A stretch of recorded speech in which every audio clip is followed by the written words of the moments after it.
বাংলাদেশের তারকা অলরাউন্ডার সাকিব আল হাসান আবারও কি জাতীয় দলের হয়ে খেলতে পারবেন?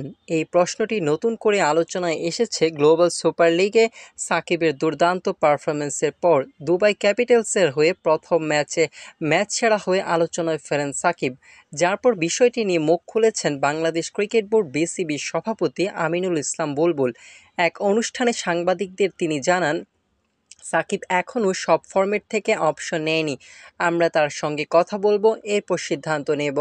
সাকিব দীর্ঘদিন ধরে দেশের বাইরে রয়েছেন। গত বছর আওয়ামী লীগ সরকারের পতনের পর তার বিরুদ্ধে মামলা হলে তিনি আর দেশে আসেননি।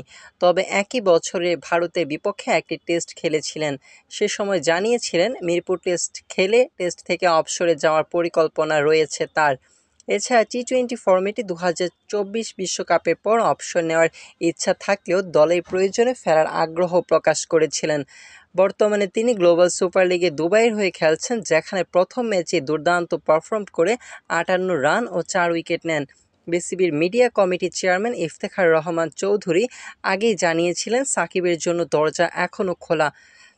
তারপর সেই সুরেই কথা বলেন বোর্ড সভাপতি। তবে রাজনৈতিক পরিস্থিতি ও ব্যক্তিগত মামলা সংক্রান্ত বিষয়গুলো সাকিবের ভবিষ্যৎ আন্তর্জাতিক ক্যারিয়ারকে ঘিরে অনিশ্চয়তা তৈরি করেছে।